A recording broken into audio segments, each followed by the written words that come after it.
Hello, my loves. Okay, so I think we may have somebody come in just a few minutes, um, but I wanted to start this by being brave. That's a commitment that I have to you because I feel like if you are having me in your inbox, if you're following along on social media, that it is my way of honoring you to be brave and say what's true.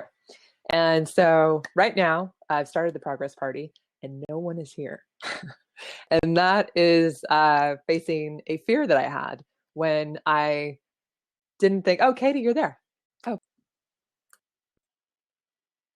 okay, lovely. So fun to talk to Katie. I'm so glad she came by.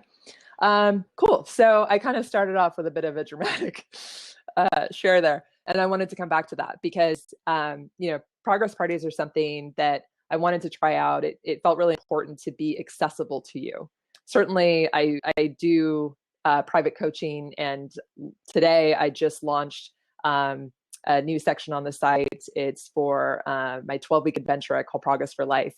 And that's like the most potent, personal, intensive type of coaching that I do, where I'm working with you one-on-one. We're doing twice-a-week sessions. We're having video chats. And it's really powerful as far as helping people move through things and move forward and learn a whole new skill set that allows them to move forward in any area of life. And with most of the explorers that I'm working with, that's what I call anyone that takes the adventure, they're an explorer. These are big things that we're talking about. It's like lifestyle things, it's creating businesses, it's creating art, it's really embracing the truth of who you are and what it is that you want to be doing in this world. So it's like big deal stuff, right? And I would love for you to check that out. But I also recognize that that is not necessarily something that the majority of people are ready for, or that is something that is a fit. And so why these progress parties came about is that I wanted to be accessible and to be able to help any of you who want to come by. So, which is wonderful. But also one of the things that came up in my brain, that clever part of my brain that's fearful and, trying to keep me safe, was don't do something live, because what if no one shows up? What if people don't come? It's like you throw a party and then no one comes. And, you can imagine if that hasn't actually happened to you, that it's like, oh, that's, it's not a good feeling. I could embarrass myself. I could be really sad. That could feel really shitty. Any number of things. And what I've come to realize is that for myself, in serving you as a tribe, I will keep showing up, and I will show up no matter if nobody comes, no matter if nobody watches the replay. It's important to me to keep showing up for you so that you know that I'm here. And it also challenges and stretches me as a teacher to be able to really focus on you and being of service. And that usually quiets my clever brain and all my fears, because each time I do this, it's like, ooh, I feel vulnerable. I sort of like take a deep breath and cross my fingers each time I go live. And it's something that I think, I wanted to share that with you, because it's something that comes up for so many of us, no matter what it is that we're doing, what we're pursuing.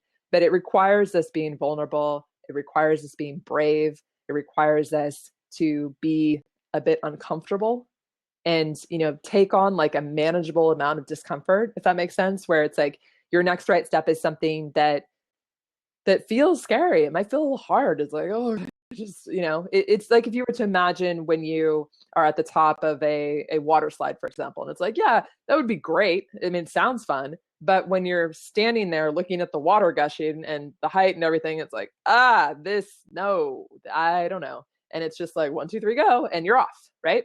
And it could be super fun, but you don't know until you actually go and you take that step and you take that leap and you do it anyhow, even if it might be scary or embarrassing or whatever.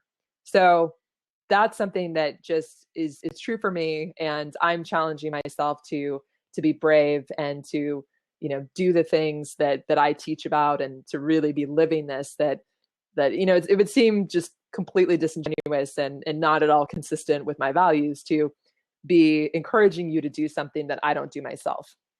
And so this technique of progress mapping, this idea of identifying our next right steps and, doing those tiny victories and challenging ourselves and continuing to be brave and show up.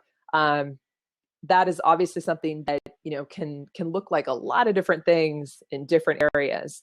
And so it's all relative to whomever you are, whomever is, pursuing the goal. But the commonalities include the part of the willingness to try something new, the willingness to be brave, to be vulnerable, to take small risks. And so that's what I continue to challenge myself to do. And even if, I'm the only person that shows up and is here, then that's what I'll continue to do. And so rather than, succumb to my clever brain and like not talk about it or like don't tell anyone, that's a terrible idea, right? My inner captain, coming from love, coming from a place of wisdom, coming from the strongest parts of me that have the most to give, I can know that telling the truth and being authentic and being brave usually turns out pretty well. It's not that it necessarily gets easier. I don't know. Maybe it does get a little bit easier once we practice it and build our courage muscles up more. But continuing to challenge ourselves and continuing to push outside our comfort zones and just, making those calculated risks that are, in the pursuit of our best and going to the next level. I think it's crucial to us really making significant progress in getting to what it is that matters most to us. So I'm going to leave it there.